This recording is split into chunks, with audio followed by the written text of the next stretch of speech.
is today.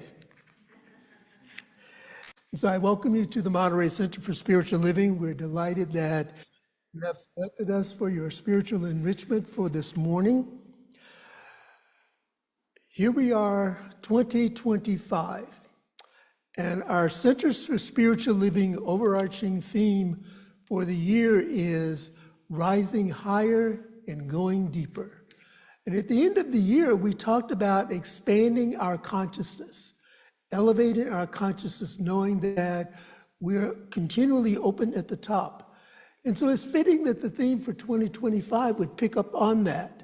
So we're going to continue to rise higher in our conscious awareness of the truth of our oneness with God. We're going to go deeper into just knowing that and putting into practices those things that remind us of what we're doing. We start that out in the month of January with the theme stretching into possibilities. So we're going to stretch like a rubber band. We contract sometimes, but we will still stretch into those infinite possibilities that await us. And today we begin with God's nature is our nature.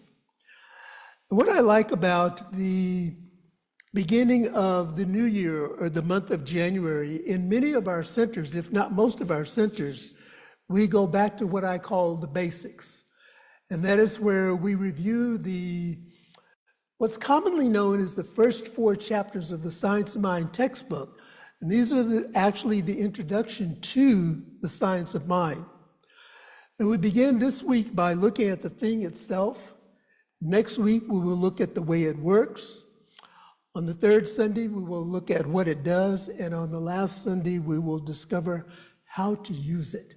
And we'll weave all of these together and establish a good foundation that we build on and move forward. And starting in February, I'm going to be offering a class that will expand on these, and it's called Principles and Practices of the Science of Mind. It is a 5-week class, and I encourage all of you to sign up for it, and there will be more information following. I want to begin with this quote by spiritual teacher and meditation guide Jay Chodagam. And he says, recognize that last year's words belong to last year's language. Next year's words await another voice. And that voice could possibly be ours, but it will be a different voice because we will have expanded our awareness and our life experiences during 2025. And I offer that today is a present moment to realign with spirit. You know, sometimes individuals who may be going through personal challenges will disappear. They will go underground, if you will, for a while. And when they resurface, they'll say, well, you know, I wasn't coming to the services because I kind of fell off the wagon. Well, when we fall off the wagon, we fall into the arms of spirit. And that is the time for us to come and be in community, to come and celebrate life, to come and be nourished, to come and be heard and be seen for who we are as individualized expressions of the divine. And so during our journey in 2025, we will discover the divine qualities of love, wisdom, and creativity that are inherent within each and every one of us. And I love the first 4 chapters of the Science of Mind. I think this is one of my favorite parts of the textbook. There are other areas in the textbook that I like, but I like these. They stand out for me because they remind me to realign with the core principles of my faith and my foundation in Science of Mind. And it expands my understanding of the core principles and gives me new vision, new insight as to how to apply these into my daily life.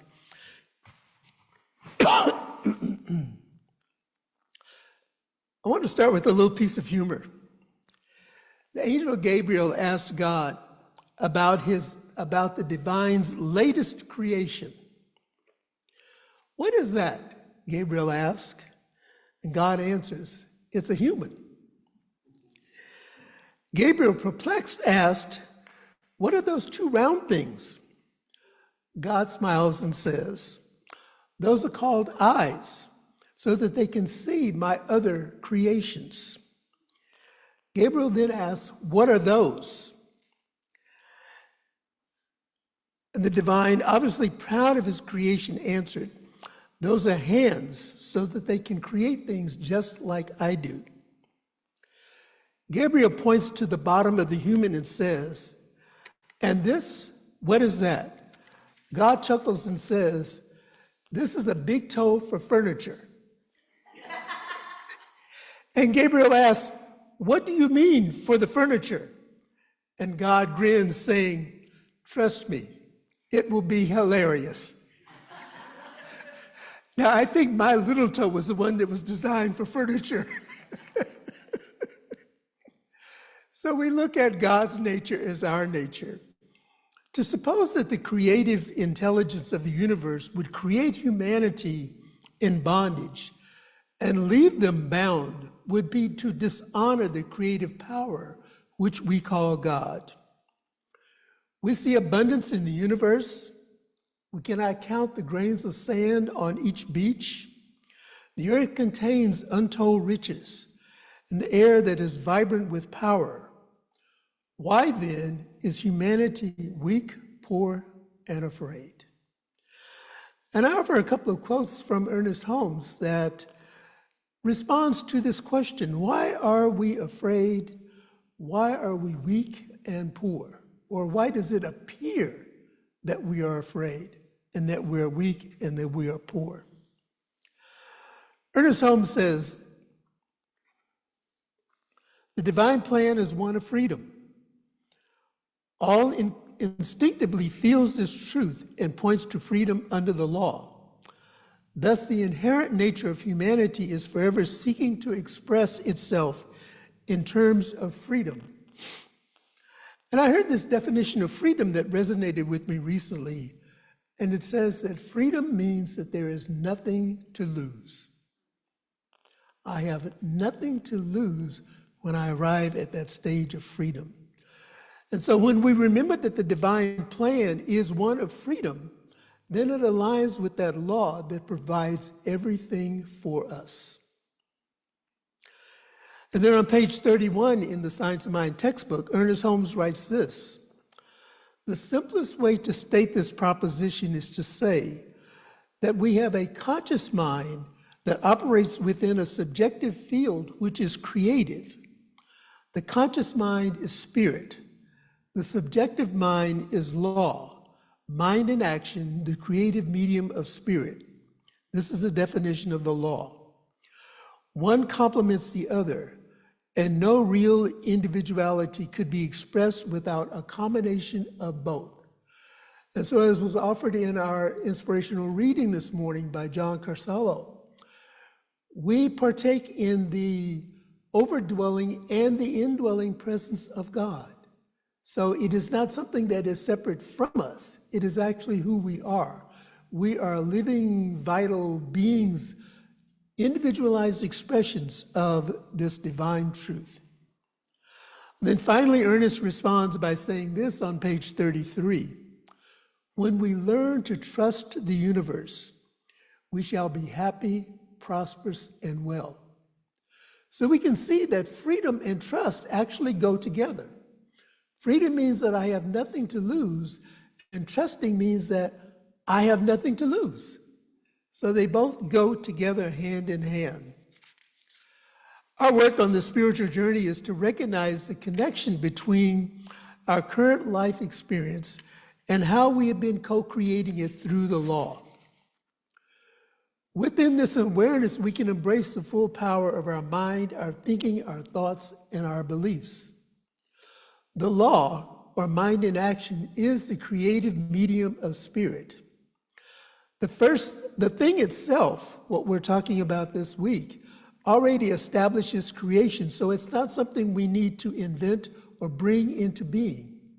We are an element, we are an aspect, we are a living, moving, and being, breathing expression of creation.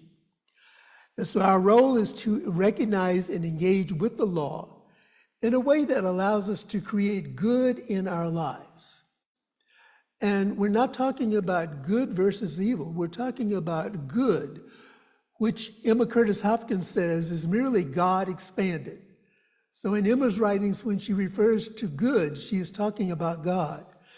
And so the good, the God, the Spirit, the essence of our lives, when we trust in it, when we allow the law to work through us and for us, our intentions are what we see as a result of living well, of living good. The thing itself is not something separate from us. It is us. Yet the question remains, how deeply are we aware of this truth? Do we generally believe that the infinite power of creation is woven into the fabric of our being? Do we believe that? And that really is an individual answer for each one of us to contemplate and to think about. Do I really believe what the science of mind teaches? And do I apply it? When I apply it in my life, how does my life show up? Ernest Holmes expressed it like this: we are the chemist in a laboratory of the infinite. What then shall we create? And this is from his book, 365 Science of Mind, A Year of Daily Wisdom. This realization invites us to reflect on the degree of our awareness and our belief. Are we fully embracing the power within us, or are we still seeing ourselves as separate from the divine source? Once we not only see, but once we embrace the feeling tone of our oneness with Spirit, our oneness with the divine, then everything in our lives flow in an orderly manner. In fact, I received, during the end of the year, I don't know about you, but I get all of these solicitations. And some of them have some really nice spiritual related expressions in there. And one I received invited us to name our word for the year. And so I thought about it, and the word that came through for me was order. And so when there is order in my life, when there is order in my remembering and realizing that I am an expression of Spirit, then everything flows in my life smoothly and easily and with grace. And so our spiritual journey challenges us to expand our awareness, to truly believe and act from a place of understanding that we are one with this creative force. And then no matter what has happened in the past, no matter what has happened in the past, in this moment, we have the power to co-create what will be. God's nature is our nature, inseparable and eternal. And so the question then is, what do we believe about God's nature to be true?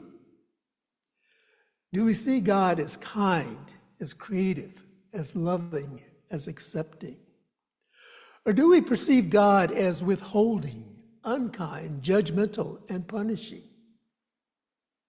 What do we believe about the nature of God? The challenge here is profound. Whatever we believe to be true about God's nature will be reflected in our own lives. Our beliefs shape our reality, and therefore we must choose wisely. So we can choose to be in that place of woe is me. We can continue to use yesterday's language, last year's language. We can project into the future. But we have this present moment. So where are we in this present moment? Are we aligned with the nature of God as the nature of us individually? Or we are aligning with punishment and with judgment? I don't know about you, but I'm aligning with my word, which is order, which is love, which is beauty, which is joy, which is celebration. Celebration for each breath that I have. Celebration for each moment of the day. Florence Scovel Shinn writes this in The Game of Life and How to Play It. Most people consider life a battle, but it is not a battle. It's a game. It is a game that cannot be played successfully without the knowledge of spiritual law. Whatsoever we sow, we shall also reap. And this is out of the scriptures also and other wisdom teachings. This means that whatever we send out into the world, in our words or in our deeds, will come back to us. It's like a boomerang. Ask me how I know. I've had to duck the boomerang a couple of times. If we give hate, we will receive hate. If we give criticism, we will receive criticism. If we lie, we will be lied to. If we cheat, we will be cheated. We're also taught that the imagining faculty plays a leading part in the game of life. This means that what we imagine, sooner or later, externalizes in our affairs. So where is our imagination taking us? Is our imagination taking us to fear and doubt and lack and limitation? Or is our imagination like a lot of teachers that I work with, when we're doing workshops and when we're casting our future vision, we're invited to act as if.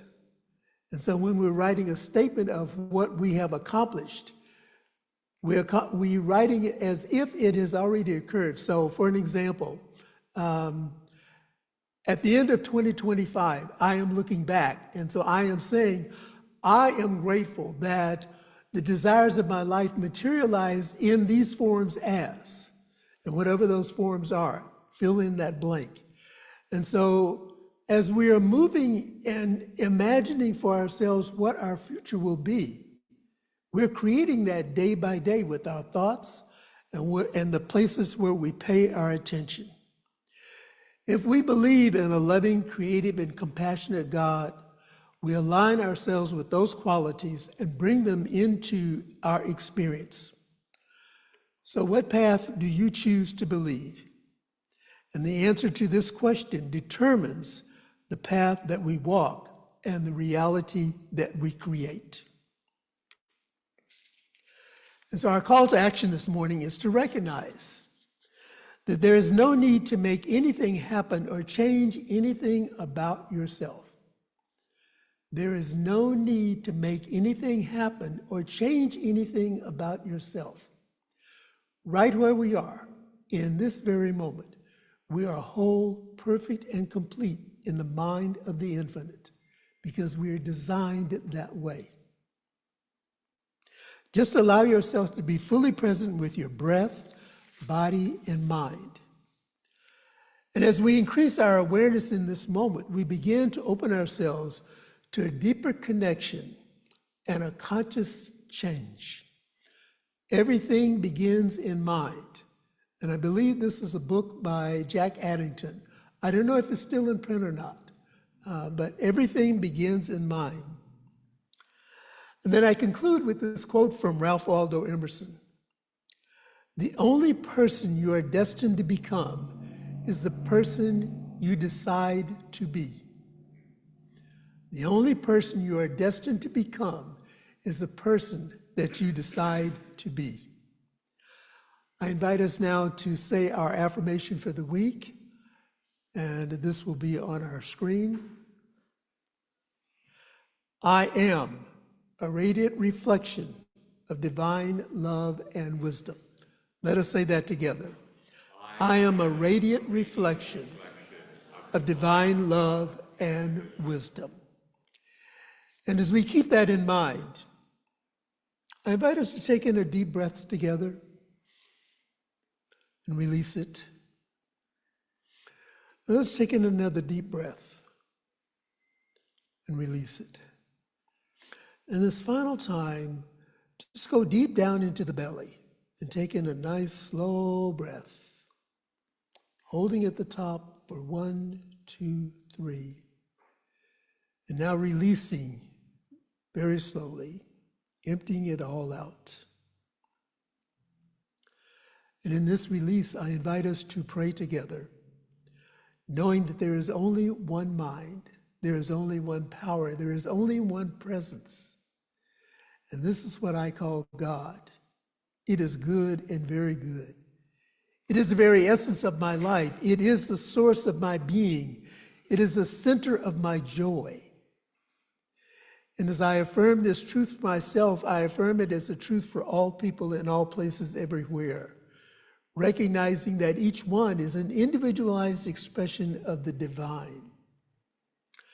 And so I speak my word on this first Sunday of this year called 2025, this year of a new beginning, this day that has never been known before us before, this day, this moment, where we recognize and we choose to align with the qualities of God that bring joy, that bring freedom, that bring trust, that bring abundance. We know that as we align with the goodness of God, that everything in our lives flows in divine, right, and perfect order.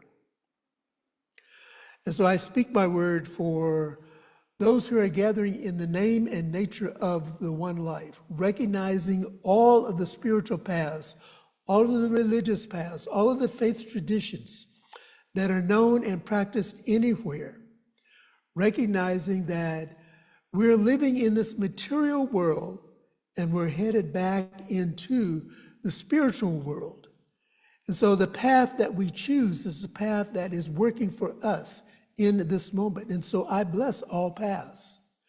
I criticize none. I embrace all, and I criticize none.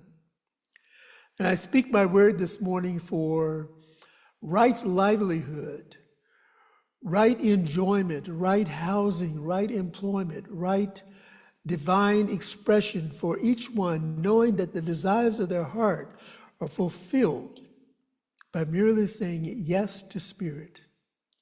Yes, I am open. Yes, I am willing. Yes, Lord, I am listening.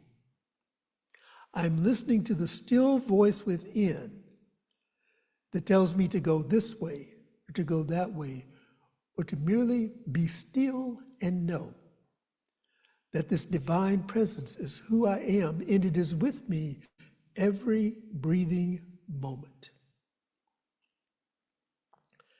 And I speak my word this morning for peace for those who are experiencing transitions in their lives, however those transitions may be showing up. Perhaps a loved one has completed this chapter of the material experience and has moved on into the greater spiritual realm.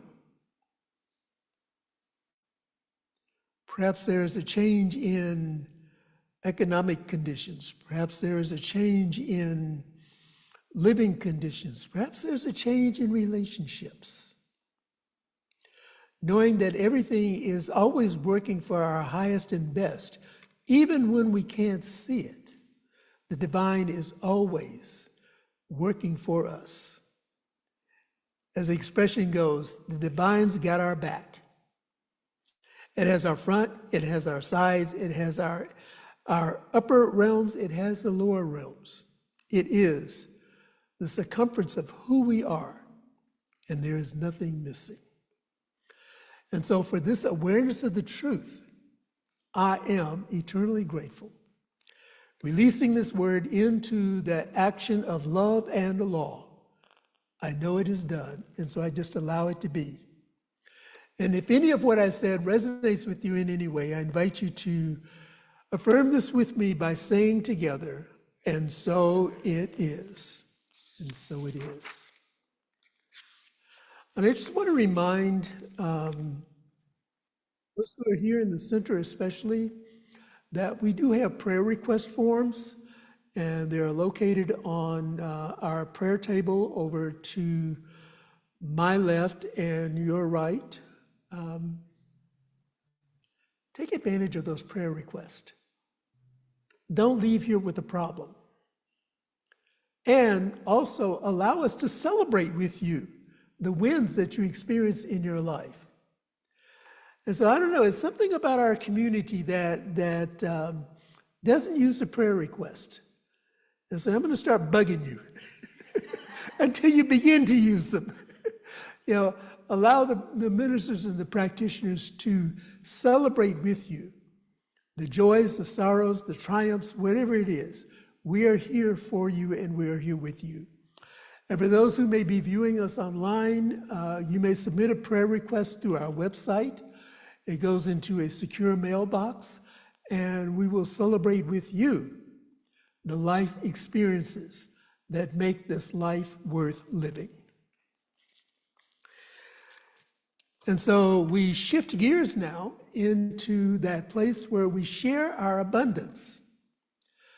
We have an offering statement and a statement of abundance, and I invite you to say that together with me. I recognize the presence of God within as the source of my abundance. Out of my abundance consciousness flows everything I could desire in life. With gratitude and thanksgiving, I now participate in the flow of uninterrupted abundance. This prosperous experience is evidence of my abundance consciousness. And while the greeter passes the offering basket here in the center, I want to thank those of you who are joining us online for the continual ways that you support our community. We have individuals in our community that tithe through the website, so you may make your donations to our website, montereycsl.org, and click on the donate button. You may also mail in your contributions to our address, which is on the screen, 400 West Franklin Street here in Monterey. And you may also text to give, and that number is 831-246-9694. And I want to do a special shout out to everyone who made a year-end donation that allowed us to continue to meet our expenses and our obligations and to continue to develop programs and also expand our outreach here, not only in the Monterey community, but our outreach throughout the entire planet, because we are that place where God shows up. Want to remind you that during the month of January, our theme is Stretch into Possibilities, and we invite you to visit our website, montereycsl.org, for our newsletter, which contains our monthly events and celebrations that are happening here at the center. And if you're not a subscriber to our newsletter, on the website you may subscribe, and you may also go through and see past editions. Also on the website, there's a button that will link you to Facebook, where you can review the Sunday talks that are delivered by myself and other guest speakers that we have come in. There is also a button that will connect you to our YouTube channel, and we invite you to like, subscribe, and share. Let the world know that the Monterey Center for Spiritual Living is alive and vibrant and active in the world. We invite those who are viewing in our YouTube and Facebook family to join us next week as we continue our January series, and the topic is Making Space for It. And so we say thank you and good morning to our viewing audience.